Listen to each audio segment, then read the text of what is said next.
Bonjour à toutes et à tous, et merci d'être là pour un sujet sécurité, ça fait plaisir, ça fait chaud au cœur. C'est pas souvent, donc merci d'être ça le comble.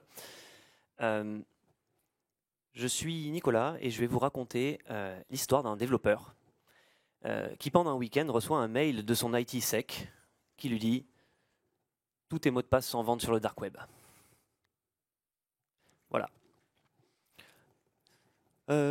Donc ce sera une excuse pour bien sûr parler de comment on peut se prémunir de ce qui est arrivé, et également aussi de voir comment, une fois que ça arrive, on peut limiter la casse. Donc tout d'abord, je vais vous présenter les protagonistes de cette histoire. Donc il y a George A. Bitbol, par exemple, Senior Cloud Engineer at World Company, et l'ITsec, donc qui est chef de sécurité dans la même entreprise. Bon, vous l'aurez compris, en fait, les deux, c'est moi, en fait, dans mon ancienne entreprise de jeux vidéo, et l'ITsec de cette même entreprise de jeux vidéo. Alors, l'histoire, le contexte, c'est la veille d'un week-end de pont. Week-end de pont, peu importe la date, mais il était 19h17. Et voilà que mon téléphone vibre. Au passage, ne laissez pas Teams allumé. Quand vous avez arrêté de travailler, coupez les notifications. Je ne l'ai pas fait, pas bien. Voilà, on le paie comme ça. Salut! Je mets C, vu l'heure, au cas où tu prends ce message par hasard ce soir. Nous avons trouvé un très gros lot de mots de passe personnels corpo à ton nom, vente sur le dark web. Tu aurais un infostealer sur une de tes machines et nous avons l'extract de tous tes Chrome passwords. Et ça inclut un autre nom de ce que je peux voir. Donc c'est sûrement ta machine perso. Donc moi je dis hello. Bah là je suis plus au taf, ça me rassure pas tout ça. Donc ça c'est le moins qu'on puisse dire. Hein. Le texte ne traduit pas l'émotion. Et là je dis c'est un leak perso ou corpo? Et il me répond ben pour être honnête c'est plus personnel. Hein, t'as beaucoup de mots de passe personnels dedans. Donc bon ça me rassure un peu, mais en même temps ça m'inquiète un peu. Alors il me dit on a vraiment trouvé un package à vendre. Hein, sur le dark web. Donc ça, tout est à ton nom, hein, c'était nominatif. Tu vas avoir du password reset à faire, mon cher. Petit smiley qui fait la tronche. Voilà, c'était mon état d'esprit. J'ai été hacké pour la première fois dans ma vie. Enfin, pour la première fois où je le connaissais dans ma vie. Parce que ça se trouve, j'ai déjà été hacké avant. Je pourrais avoir accès aux données leakées, s'il te plaît, dit-il, la voix tremblante. Et là, il me dit oui, pas de problème, mais d'abord, je dois vérifier que c'est bien toi. Parce que forcément, ça pourrait être l'attaquant. Et oui. Donc là, il y a un processus qui était bien fait dans cette entreprise de jeux vidéo, qui fait que je vous le passe, mais en gros, il vérifie que c'est bien un humain, que c'est bien moi. Voilà, grâce à un système de mots de passe, etc. Et il m'envoie le Chrome Extract qui était en vente sur le dark web. Un petit password anodin, password 1.txt. Dedans, 450 noms de domaine, le mot de passe associé à chaque nom de domaine, en clair, bien entendu, deux identifiants pro, l'AD et mon Azure Directory beaucoup répété, et le reste était personnel. Donc là, bon, moi, évidemment, je suis là, cool, ça va, je ne panique pas, il n'y a aucun problème. Je vais peut-être commencer un petit peu à paniquer. Ouais, alors là, en fait, je panique totalement. Et ce qui se passe, c'est que il me dit voilà, ce qu'on a reçu pour toi, c'est assez mauvais, forcément. Hein, c'est des malwares, infostealers en général qui font ça. C'est très commun et très répandu actuellement. Et tu n'es pas le seul. Ça me rassure pas, mais peut-être que ça le rassure à lui, mais je sais pas. On reçoit d'autres cas. Donc la question, c'est qu'est-ce que vous faites dans ce cas-là? Moi, je me roule en boule, je suis en PLS. Voilà. C'est tout ce que j'ai fait en premier temps. Non, en fait, ce que j'ai fait en premier, je pense à ma boîte, je fais la rotation. Alors la rotation, vous savez, c'est un terme technique pour dire qu'on met le mot de passe, on met un nouveau mot de passe en fait. Hein, voilà. Et je change mon mot de passe Azure Directory pour de la boîte en premier. Et en deuxième, le deuxième account qui avait leaké pour mon entreprise, c'était un service account, donc réutilisé par l'équipe. Je le change immédiatement. Et puis ensuite, ce que je fais, c'est je dis à l'ITsec, c'est bon, c'est fait. J'ai fait pour la boîte. Maintenant, j'ai plusieurs choses à faire. Premièrement, il faut que je change tous mes mots de passe perso. Arrêter Chrome Vault, parce que je soupçonne que le problème venait de là, on verra plus tard. Puis migrer vers un autre password manager. Donc là, c'est la course, parce que psychologiquement, je dois expliquer à ma femme, j'ai une petite fille en bas âge, donc vous savez ce que c'est, hein, ceux qui ont des enfants, il faut s'en occuper. Et, ouais, ouais. Et donc, en gros, ce que je ne savais pas, c'est que les changements de mot de passe, ça allait me prendre 12 heures de changement, migration de tous les mots de passe vers le nouveau password manager, etc. etc. De grosses prises de tête en vue. Donc ça, c'est moi, en fait, pendant les 12 heures. Hein. Bon, j'ai dormi, mais j'ai quand même, je me suis quand même levé tôt le lendemain matin, parce que ça trottait quand même. Hein. Parce que vous savez tout ce que ça peut produire, en fait, les mots de passe accessibles. Ça veut dire qu'on peut être attaqué de n'importe quelle façon. Hein. N'importe qui peut accéder en fait à une donnée privée à vous. Donc vous flippez. Comment est-ce qu'on s'en est rendu compte? En fait, un partenaire de l'entreprise précédente, qui est une grosse boîte de cartes graphiques, ça doit vous parler, fait des analyses sur le dark web et vérifie que leurs employés et les partenaires ne sont pas leakés. Et là, en fait, ils ont averti la CTI Team, donc Cyber Threat Intelligence, équipe de cette entreprise, qui m'a contacté ensuite. Donc merci aux partenaires. Qu'est-ce qui peut sauver dans ce cas-là? Mais premièrement, il y a des préconisations sur les mots de passe. Bon, ça va peut-être vous sembler bateau, mais on va repasser dessus quand même une fois. Tous vos mots de passe doivent être uniques et forts. Mais je vais définir plus tard ce que veut dire unique. Bon, unique, vous savez ce que ça veut dire, mais fort, qu'est-ce que ça veut dire au sens d'un mot de passe? Si vous le pouvez, privilégiez non pas les mots de passe, mais les phrases de passe. On verra ce que c'est qu'une phrase de passe après. Bien sûr, si vous le pouvez, mettez en place le multifactor authentication ou 2FA, parfois appelé aussi également, pour tous vos comptes sensibles. Et évidemment, utilisez un gestionnaire de mots de passe. Moi, je cochais toutes les cases. Donc déjà, c'était rassurant. Maintenant, on va se focaliser sur la notion de mot de passe. Et qu'est-ce que c'est qu'un mot de passe fort? Ça, c'est important parce que ça s'appuie sur la notion de hash. Ce n'est pas de la drogue, hein. C'est le hachage, une fonction de hachage. Vous en avez peut-être entendu parler pendant vos études, ou alors récemment, autour d'un café avec un ami. Non, peu de chance. Et du coup, une fonction de hachage, qu'est-ce que c'est? On va faire un peu de maths. Alors désolé, fermez les yeux pour ceux qui n'aiment pas ça. Une fonction c'est une fonction mathématique, ou une fonction algorithmique, hein, qui, étant donné un message d'entrée qu'on va appeler x, de taille variable, produit toujours un message, par la transformée de la fonction, produit toujours une chaîne de caractères de taille fixe et connue à l'avance. Elle ne peut pas ou très difficilement être inversée, c'est-à-dire que connaissant x, connaissant f de x, ça m'est très difficile de retrouver x. Ça, c'est un critère très important de cette fonction de hachage. Et en fait, elle doit être facile à calculer, c'est-à-dire qu'elle doit consommer peu de temps déjà, elle ne doit pas durer des heures, doit être assez rapide et consommer peu de ressources. Ça, c'est idéalement. À droite, ce que vous voyez peut-être mal, c'est des entrées de chaînes de texte, le HMD5, et à droite, ce sont on voit que c'est de la même taille, c'est le digest, donc le résultat de la fonction de hachage, MD5. Tous les blocs font la même taille, et c'est déterministe, la taille, hein, je parle du message de production sorti. Moi, j'aime bien comparer une fonction de hachage à une histoire d'empreinte numérique. En fait, c'est une empreinte numérique. Si on imagine, bon là c'est une image, mais ça peut être un message, un document texte, quelque chose à signer. Mais j'aime bien cette image parce que ça montre que vous prenez à gauche une image, vous la hachez et vous avez son empreinte numérique à droite. Donc là, bien sûr, on imagine qu'il y aurait beaucoup de collisions. C'est pas une bonne fonction de hachage parce que ces gros amas de pixels peuvent être similaires pour deux images différentes. Voilà. Mais c'est dans l'idée.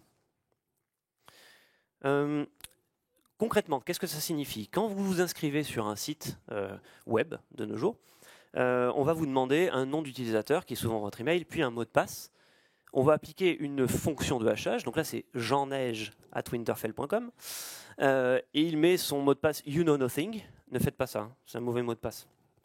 Et ensuite, le site sur lequel vous vous loguez côté serveur ou applicatif, mais souvent côté serveur, va hacher votre mot de passe. Et puis le stocker en base de données, mais il ne stocke pas le mot de passe en base de données. Il stocke le hash du mot de passe. C'est très important. Si vous connaissez des gens qui ont designé à la main, custom, des bases de données qui stockent des mots de passe en clair, brûlez le data center. que ce soit clair. On stocke des hashes, et on verra même que c'est un peu plus complexe que ça plus tard. Donc, qu'est-ce qui se passe? Jean-Neige veut se reconnecter au site, une fois qu'il s'est enregistré au site, il remet son petit mot de passe You Know Nothing, le site réapplique la même fonction de hachage, il discarde, il oublie immédiatement ce mot de passe, mais il vérifie que les deux hashes produits par la sortie de la fonction sont bien identiques. Si les deux hashes sont identiques, c'est bien le même mot de passe, la personne est autorisée à se connecter, bingo, elle a gagné. Donc ça c'est... Voilà. Mais maintenant, la question c'est, peut-on avoir confiance en la fonction de hachage, puisqu'elle est centrale dans ce système-là? Et la réponse est ça. Bon, c'est encore des maths, je vais vous barber un peu, mais en gros, une fonction de hachage, pour être efficace, il faut qu'elle soit résistante à ces trois propriétés. Elles sont de plus en plus... en fait, si vous ne résistez pas à celle-là, vous ne résistez pas à celle du dessus, en fait, vous voyez ce que je veux dire. Donc en gros, celle-ci est la plus faible et celle-ci est la plus forte. La préimage, qu'est-ce que c'est? Le hash, ça veut dire le hash. Hein. Vous connaissez un hash. Si vous arrivez à trouver un message M tel que f de m, donc fonction de hachage appliquée à ce message-là, donne ce hash, c'est perdu. Parce que du coup, vous avez réussi à trouver un message qui correspond au hash. Donc là, la fonction de hachage ne sert à rien. La résistance à la seconde préimage, c'est vous connaissez un message, vous connaissez un hash, et vous arrivez à trouver un second message tel que f de m en fait est égal au h de f, f de m' est égal au h de f de m en fait. Et là c'est très mauvais, seconde préimage. Et enfin les m collisions, ça c'est le pire. Vous arrivez à générer des messages de manière très facile, tels que la fonction de hachage appliquée à ces messages-là et produit tout le temps toujours le même résultat. Alors là c'est le pire parce que ça veut dire que la fonction de hachage est vraiment nulle. Alors pourquoi on ne peut pas avoir confiance? Mais il faut savoir qu'il y a des algorithmes, plutôt des fonctions de hachage qui sont devenues obsolètes, notamment MD5 et SHA-1. Elles peuvent être utilisées dans certains cas, mais surtout pas dans le hachage de mots de passe, puisque en fait elles ne résistent plus à ce qu'on a vu à la seconde préimage, ou je ne sais pas lesquelles, mais elles ne marchent plus. Il vaut mieux privilégier SHA-256 ou SHA-512 ou celles-ci, éventuellement, qui sont encore plus robustes. Ça, c'est un init terminal qui représente un outil qui s'appelle Hashcat, qui est très utilisé par les hackers et par les académiques aussi. Ça, je vous en parlerai plus tard. Mais en fait, vous donnez un mode. Là, c'est un mode qui dit en fait peu ou prou brute force. Vous lui donnez en fait un set de règles à exécuter et une liste de dictionnaires de hash qui ont leaké sur Internet. Vous avez énormément de hash sur Internet. Il y a eu plein de mots de passe qui ont été fuités, donc absorbés par les gens. Elles sont connues, c'est du domaine public, hein, ces hash. Hein. Et vous les donnez à cette ligne de commande. Ça s'appuie sur des GPU derrière, donc des cartes graphiques. Et en fait, qu'est-ce que ça va faire? Ça va essayer de faire matcher en brute forçant en fait ici, en appliquant ces règles également. Ça va essayer de trouver des hash. Si les hash match, ben vous avez gagné parce que vous connaissez le mot de passe qui est à côté. Et dès que vous connaissez le mot de passe qui est associé, vous pouvez tester ce mot de passe donc sur tous les sites de la personne, puisque vous avez le username. Vous avez le hash match, ça veut dire que j'ai trouvé le mot de passe de la personne, gagné. Il y a plusieurs modes à ce programme. Hein. Il y a un mode d'attaque par dictionnaire, c'est-à-dire qu'en fait on connaît déjà des hash connus. Il y a un mode, on connaît des mots dans un dictionnaire, excusez-moi, et on va venir générer des hashes de ces mots et voir s'ils matchent les mots de passe. Un deuxième mode qui est la concaténation de plusieurs mots, parce que vous vous croyez intelligent quand vous mettez table, chaise et vous les mettez ensemble et vous mettez votre mot de passe. Ben non, parce que ces outils-là aussi font des concaténations, des permutations de mots de dictionnaire et essaient de créer des hashes associés. Et enfin le mode brute force, donc par masque. Alors c'est un peu plus complexe. J'expliquerai un peu à quoi ça correspond. Un peu de contexte. En 2017, une carte graphique Titan X était capable de processer, donc de générer 10 milliards de HMD5 à la seconde.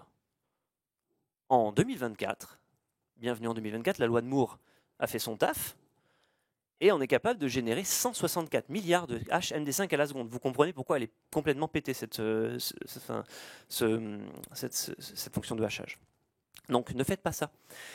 Tous les exemples que je mets, c'est cités de la chaîne YouTube qui s'appelle Computerphile, qui est super. C'est de la vulgarisation, c'est une université en Angleterre. Et il vulgarise énormément de concepts de computer science. Ça va être du réseau, de l'algorithmie, et c'est passionnant. J'ai perdu des heures de ma vie sur cette chaîne.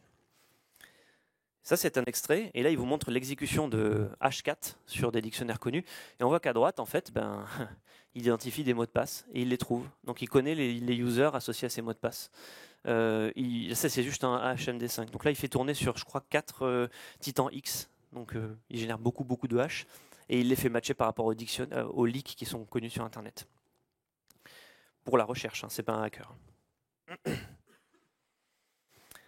Qu'est-ce que c'est que le salage? On va faire un peu de cuisine. Mais en fait, le problème du hash, c'est que vous me dites, c'est bien, on a un site qui hash parfaitement, il les met dans la base de données, super. Mais le problème, c'est que si deux sites appliquent la même fonction de hash, vous comparez les bases de données de deux sites, et vous dites, c'est les mêmes. Ah, c'est le même user. Donc vous pouvez faire de la supposition que ça va être sensiblement le même mot de passe pour ce user. Si vous arrivez à péter, vous connaissez le mot de passe de ce user, on va l'appeler Jean Neige, sur un site Facebook.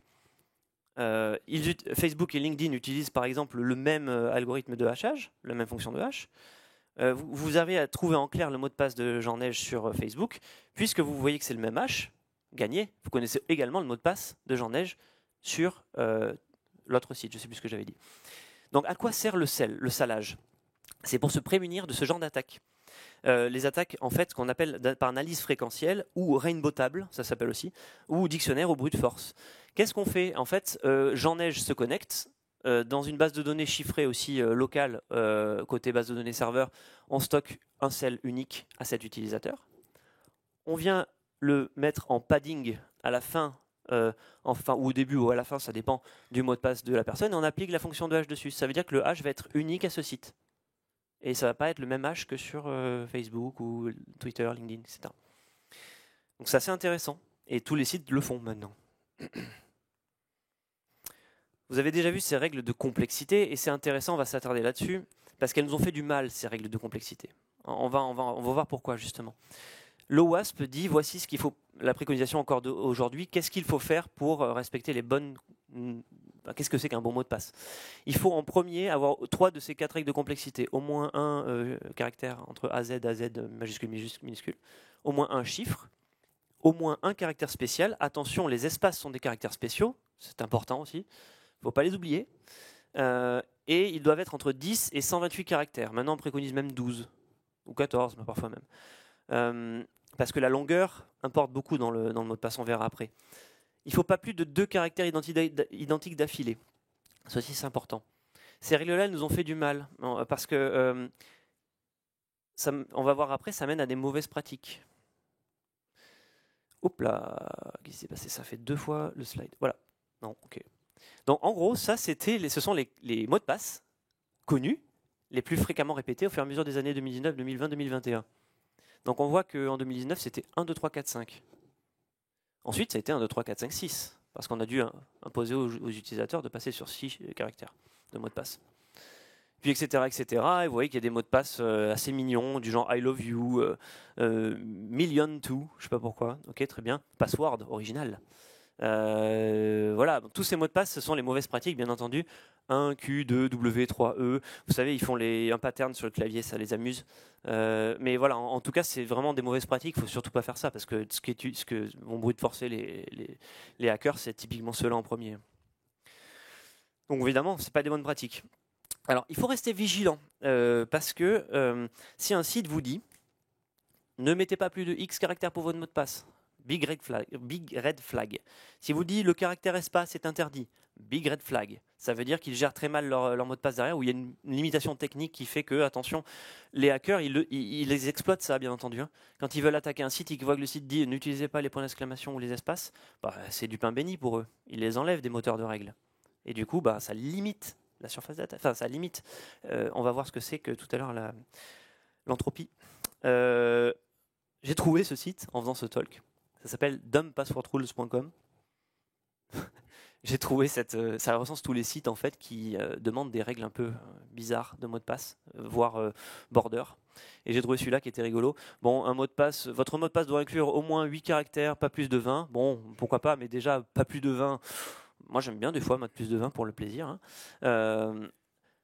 au moins une lettre en majuscule, au moins un nombre. Bon, c'est limite, c'est pas les préconisations de WASP, mais c'est déjà pas mal. No spaces, waouh, gros red flag.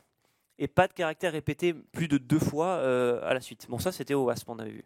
Mais par contre, attention, ne peut pas inclure votre full first last name your username, et doivent obligatoirement inclure ces caractères spéciaux. Bon, ok, là on sait que le bingo des mauvaises préconisations de mot de passe, il a sonné, vous brûlez le data center là, derrière, hein, immédiatement. Vous vous reportez aux autorités compétentes. J'arrive pas à le dire. Je prends une pause parce que c'est important là, ce slide. Vous l'avez lu? La complexité n'est pas égale à l'entropie d'un mot de passe. Et ça, s'il y a un truc que vous devez retenir de la conf, c'est ça. C'est ce XKCD, je ne sais pas si vous l'avez déjà vu. Ça vous parle? En fait, vous avez un mot de passe qui est troubadour et commercial 3, avec un 0 à la place du O, un 4 à la place du A pour faire un peu hacker. Ça s'appelle le lit écriture, je vais vous rappeler un peu. Et en fait, ce qui se passe, c'est que là, vous avez un mot de passe qui est une passphrase en dessous. Là, c'est un mot de passe qui est un peu maladroit. Ça, c'est une passphrase. Le problème, c'est que en fait, la robustesse d'un mot de passe, ce n'est pas sa complexité apparente ou perçue, c'est effectivement son entropie. Ce qui va faire que c'est difficile à être craqué par une machine, c'est l'entropie du mot de passe. C'est-à-dire la complexité en espace que va devoir parcourir le hacker ou le programme pour péter en fait votre mot de passe. Ici, on a une entropie de 2 puissance 28. Ça se mesure en puissance de 2, l'entropie. Donc c'est 3 jours à 1000 essais par seconde. C'est facile finalement à l'échelle humaine à péter. Et en plus, c'est difficile de se rappeler de ce mot de passe. Enfin, à moins que vous le tapiez tous les jours et donc vous le liez pour tous les mots de passe, qui est une mauvaise pratique, c'est difficile à se rappeler. Celui-ci, il a 4 mots du dictionnaire anglais, mais concaténés. Bon, on a vu que ce n'était pas une trop bonne pratique. Mais le fait qu'il y en ait 4, ne serait-ce qu'il y ait 4 mots, donc là, le mot se passe assez long, il y a 44 bits d'entropie. Pourquoi? C'est tiré d'un dictionnaire de 2 puissance 11 mots, en fait. Chaque mot, c'est un dictionnaire de 2 puissance 11 mots. Donc 2 puissance 11 fois 2 puissance 11 fois 2 puissance 11 fois 2 puissance 11, 2 puissance 44. Donc l'entropie de ce mot de passe est de 2 puissance 44, ce qui fait qu'il faudrait 550 ans à 1000 essais par seconde pour le deviner. Vous voyez un peu la différence déjà? Et en plus, vous pouvez faire un petit jeu, une petite comptine dans votre tête pour vous rappeler de ce mot de passe. Par exemple, le cheval met une agrafe sur la batterie de manière correcte. Voilà. N'utilisez pas ce mot de passe. Hein. On a dit qu'il est bon, mais enfin, il est connu maintenant. Ne l'utilisez plus. Mais c'est pour l'idée. Et donc, tout revient à la notion de surface d'attaque. Ne pas réutiliser un mot de passe ou une variation d'un mot de passe, parce que comme ça, vous limitez votre surface d'attaque en plus, ce qui est très bien. Vous connaissez ce site haveibeenpwned.com? Vous tapez votre email, et par les databases publiques, en fait, qui sont du coup maintenus par des white hats, vous savez si vous avez été hacké dans une breach de sites connus. Là, jeanneige@gmail.com, désolé s'il nous regarde, il a été hacké chez Deezer en 2022. Enfin, il a été exposé, son mot de passe a été exposé dans un extract de base de données de Deezer en 2022. Donc, c'est un bon site pour que vous puissiez faire vos rotations de mots de passe. Si vous voyez que votre email liste des choses en dessous, changez les mots de passe sur les sites qui ont été listés en dessous. haveibeenpwned.com. Est-ce que j'ai été owné? Je sais pas comment on dit en français, mais bon, bref, c'est rigolo. Possédé. C'est pas l'exorciste. Maintenant, un critère central, les gestionnaires de mots de passe. Utilisez un gestionnaire de mots de passe, s'il vous plaît. Il y en a des gratuits, des très bons. Qu'est-ce que c'est qui fait qu'un gestionnaire de mots de passe est bon? C'est un gestionnaire forcément zero knowledge. Ça veut dire qu'il déchiffre tous vos mots de passe en local, sur vos machines, sur votre laptop, sur votre mobile. Mais jamais, au grand jamais, il faut que ça déchiffre sur leur serveur à eux. Si c'est ça, vous ne l'utilisez pas. Ça veut dire qu'ils ne connaîtront jamais vos mots de passe si c'est déchiffré en local chez vous. Vous voyez la subtilité? Algo de chiffrement robuste, il faut, par exemple, ça c'est l'algo de chiffrement de LastPass, celui que j'utilise d'ailleurs maintenant, PBKDF2, 60 000 itérations. Donc je ne sais pas ce que ça veut dire, mais c'est beaucoup. Hein. Waouh! 60 000 itérations, ça doit être sécure. Hein. Waouh! Ils ont augmenté, c'est-à-dire qu'ils ont forcé tous les users à passer sur 60 000 itérations récemment. Oui, c'est ça. Ensuite, tous ces gestionnaires de mots de passe vous demandent d'avoir une passe-phrase maîtresse. C'est-à-dire qu'il faut impérativement la mémoriser. D'où le cheval, horse, staple que je vous disais tout à l'heure. Faites-le en français, ça marche aussi. Ah, ce que j'ai pas dit, j'ai oublié, c'est que si vous voulez vraiment être ultra robuste et ne jamais être déjoué par aucun algorithme de brute force, rajoutez un espace ou un point d'exclamation ici. Là, c'est fini. Et il sera plus hackable facilement. En tout cas, pas en 2024, peut-être en 2030. Je sais pas. Grâce à la loi de Moore encore. Donc rajoutez un petit point d'exclamation, un petit mot, voilà, ça sauve beaucoup. Donc du coup, générateur de mots de passe fort, automatisé, vous n'avez pas à vous en souvenir, vous n'avez qu'une passphrase maîtresse avec du 2FA, et en gros, vous n'avez qu'un seul mot de passe à mémoriser. Le gestionnaire de mots de passe se chargera de stocker vos mots de passe uniques, robustes, sur tous les sites que vous utilisez, tous les noms de domaines que vous utilisez. Les générateurs de mots de passe en plus sont des choses qui nous facilitent la vie, des plugins navigateurs, des applications mobiles, des choses qui s'intègrent bien avec ce qu'on utilise tous les jours. Et certains, et ça m'aurait sauvé la vie, font des auto-mises à jour de mots de passe. Il existe une API standardisée maintenant qui permet à votre gestionnaire de mots de passe de dire « Ah, ce site a été leaké sur Internet, qu'à cela ne tienne, je remplace l'ancien par le nouveau. Tac, terminé, j'ai rien eu à faire. » Il se met à jour dans votre gestionnaire de mots de passe sans même que vous le sachiez. Enfin si, c'est vous qui avez demandé à le mettre à jour, mais il est remplacé et hop, c'est transparent pour vous. Le mot de passe a été changé, il n'y a plus de risque. Le MFA, donc Multifactor Authentication, on verra ce que ça veut dire. C'est souvent basé sur de la biométrie. On verra ce que ça veut dire peut-être même dans le prochain slide. Waouh, on dirait que la conférence avait été prévue. MFA, 2FA, OTP, One Time Password, ce sont j'espère que vous utilisez ça dans vos entreprises, voire pour vos mails perso par exemple.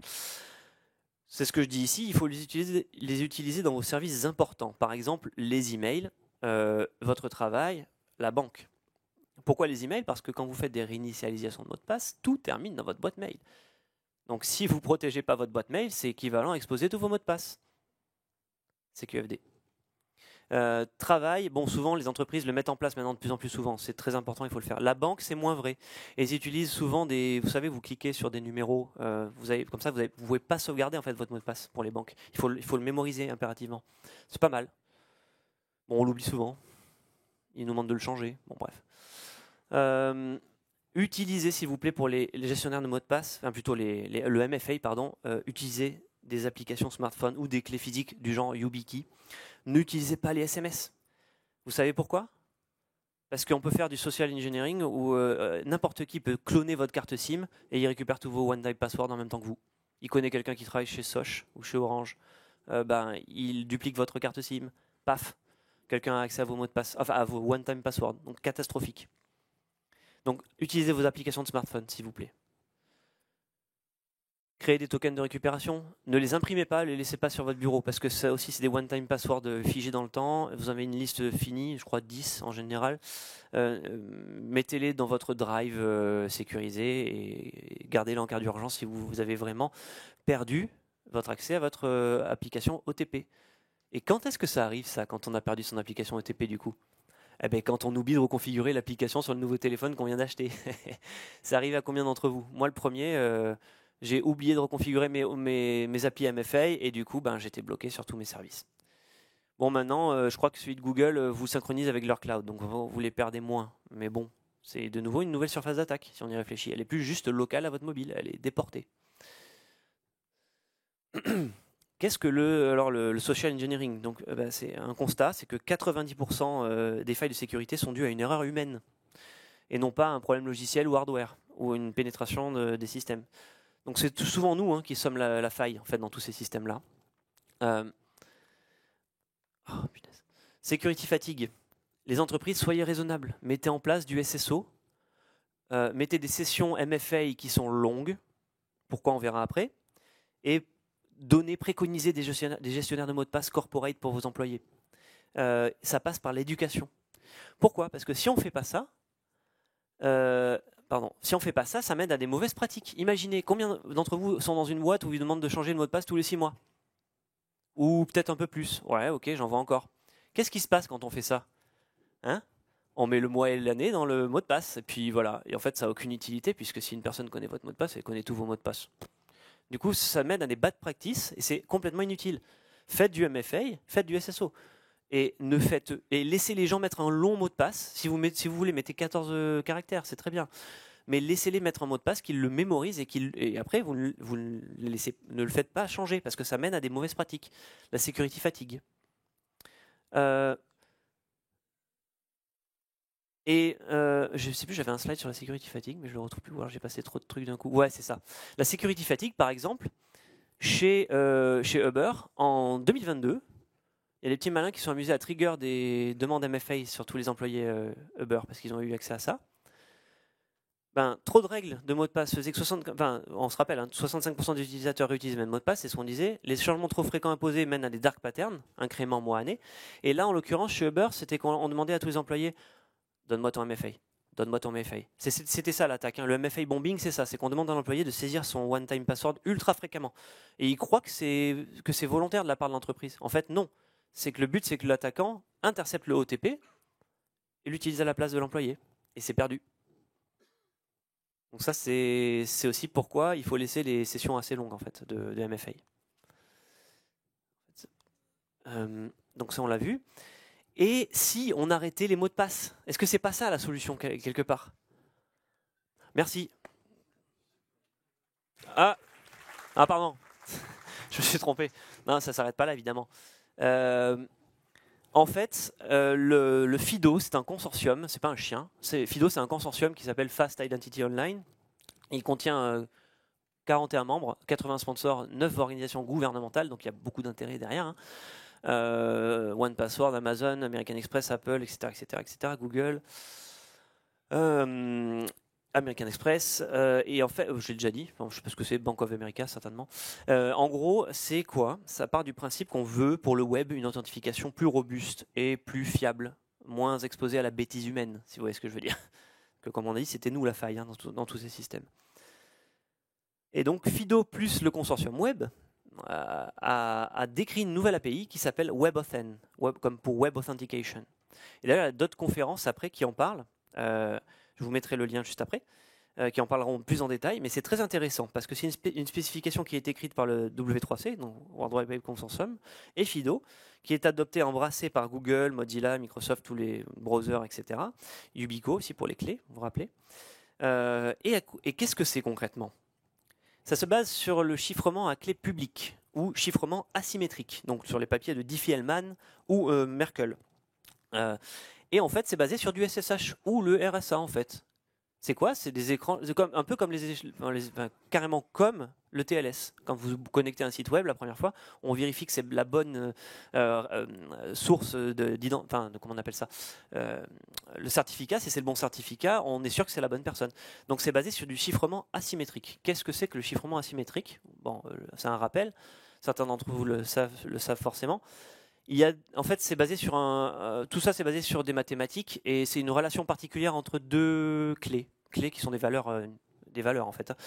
Cette relation mathématique qui unit ces deux clés fait que on peut, à partir d'un document en clair, chiffrer avec une clé publique un document et que ce soit uniquement les personnes qui connaissent la clé privée, qui est liée mathématiquement à celle-ci, qui puissent voir le contenu en clair. Mais c'est utilisé pour d'autres choses. On peut signer des documents de manière numérique grâce à un processus qui est le même. D'ailleurs, truc intéressant, est-ce que vous connaissez la différence entre une clé publique et une clé privée? Non, mais je veux dire au sens mathématique. Et non, il n'y en a pas. Il n'y en a pas. C'est qu'en fait, on choisit qu'il y en a une qui est privée, au moment où elles sont générées par paire.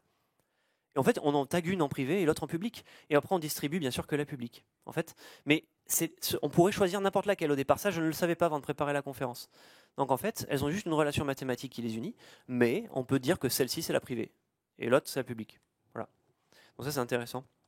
Donc WebAuthn, ça part du constat que l'utilité, c'est de s'intégrer à toutes les authentifications fortes que vous connaissez, qui sont biométriques, c'est-à-dire Windows Hello, Apple Touch, Face ID, et on n'utilise plus les mots de passe, mais à la place, on utilise une paire donc de clés privées publiques, qui sont les identifiants, et elle est créée pour chaque site web. du côté client, c'est important. La clé privée, elle est envoyée, enfin elle est gardée plutôt, elle est gardée sur le device et uniquement sur ce device et pas d'autres en fait. C'est important. Et ensuite, la clé publique, plus l'user ID en fait ou credential ID, est envoyée vers le site auquel vous voulez vous créer un compte dans le cloud, donc du site pour y être stocké. Et ensuite, c'est intéressant. Le serveur utilise la clé publique pour prouver l'identité de l'utilisateur, mais que la clé publique. Quelle est la propriété intéressante de ça? C'est que la clé publique, elle n'est pas secrète, mais ça veut dire qu'elle est inutile sans sa clé privée. Mais l'implication de ça, c'est que le fait que le serveur ne reçoive pas de secret fait que les bases de données des sites sont plus du tout intéressantes pour les hackers.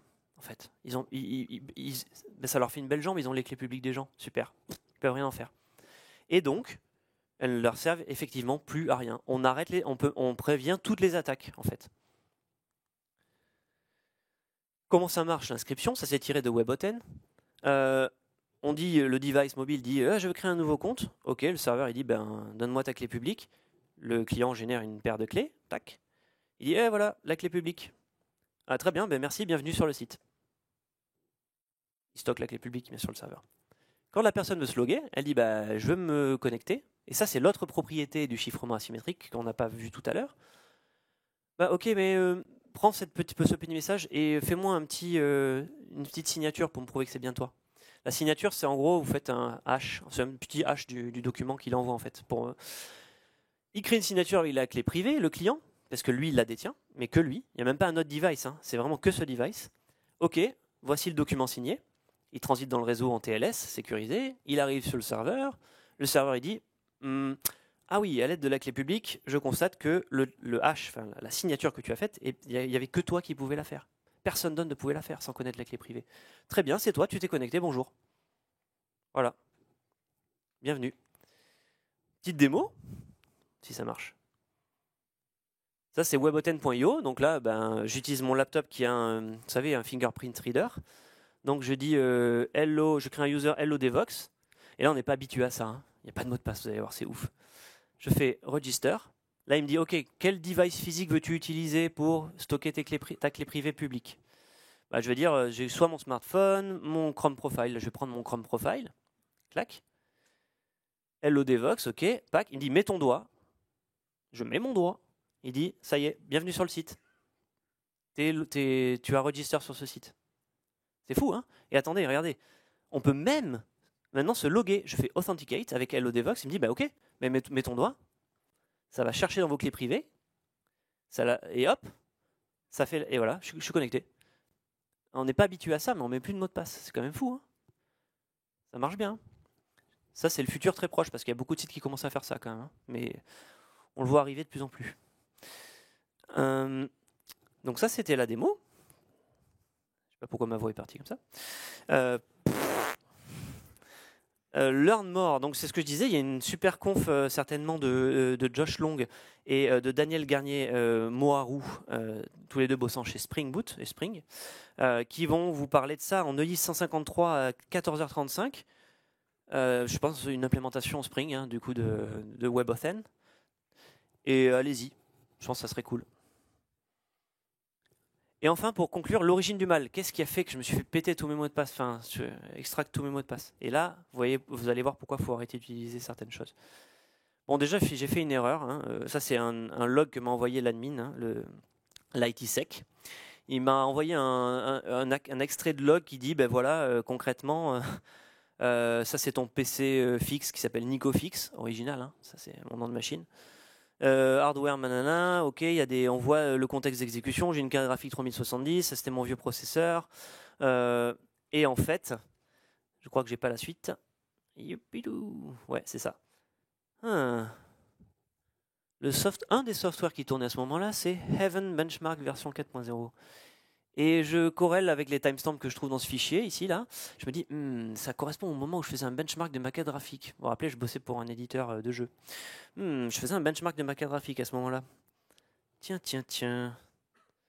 Et bien en fait, ce qui s'est passé, c'est que j'ai installé un malware sur ma machine. Je vous expliquerai après comment.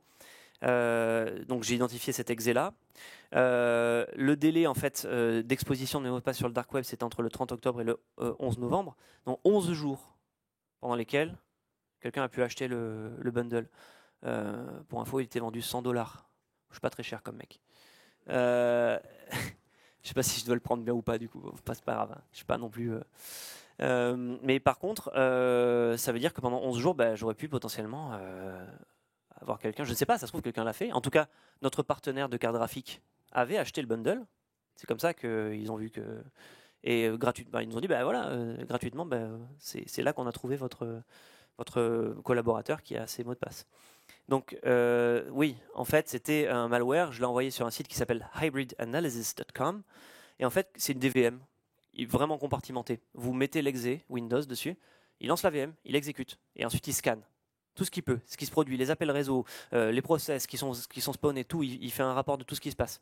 Et il mouline pendant, je crois, 20 minutes. Et ensuite, il vous dit pack un email et j'ai identifié.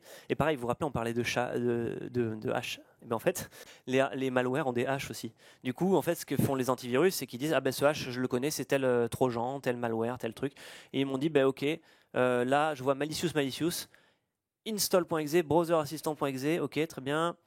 Et en fait, on voit qu'il se hook à des Internet Related APIs, qu'il fait des API calls, qu'il installe des hooks et des patchs dans des process qui tournent. Enfin, il fait tout un tas de trucs vraiment méchants, quoi. Bon, je vous laisserai lire un peu plus, mais voilà. Reads the cryptographic machine GUID. Enfin, il fait des choses. Voilà, il extracte des choses clairement. Et en fait, voilà, je trouve que justement le footprint de ce virus, c'est un trojan coin miner et aussi il fait du ransomware, malware, Artemis behaves like this, trojan, malicious, machin. Bon, plein de red flags quoi. Donc j'ai compris, j'ai formaté mon PC après l'avoir coupé d'internet bien sûr. Hein.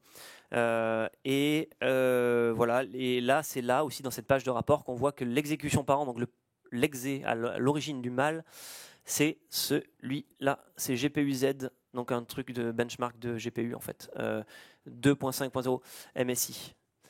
C'était ça qui avait installé le malware. Et ça m'amène au... Voilà, j'ai compris en fait, j'ai fait ok d'accord, quel débile quoi. Ouais. Je peux pas passer ici. En fait, du coup, ça m'amène au prochain truc. Je crois que j'en ai. Non, j'en ai. Ouais. Les gestes qui sauvent, c'est n'exécutez pas des fichiers non sourcés ou d'origine non connue MD5. Bon, ça paraît évident. Moi, je le sais, vous le savez, etc. Sauf que là, j'ai cliqué sur un lien sponsorisé Google, certainement. Ça m'a pris le mauvais exe. J'ai installé le truc, ça semblait fiable. Puis voilà. Faites toutes vos mises à jour rapidement aussi. On le répète, hein, que ce soit iOS, Windows, Unix, etc. Faites vos mises à jour très fréquemment, ça vous sauve. On l'a vu encore dernièrement, il y a plein de failles de sécurité sur la librairie de compression dernièrement encore. Faites vos mises à jour pour vous prévenir de toutes ces attaques-là aussi. Et enfin, comment, une fois que le trojan accède à ma machine, il a pu trouver tous mes mots de passe Chrome quand même? Comment il les a mis? Comment il a fait? Ils sont géniaux, c'est des hackers dans leur cave et tout, qu'est-ce qu'ils font? Ben non, en fait, j'ai trouvé un article qui dit que Chrome stocke tous vos mots de passe en mémoire en plain text. Moi, je bosse pas dans la sécurité, hein. Pourtant, ça me paraît un peu bizarre.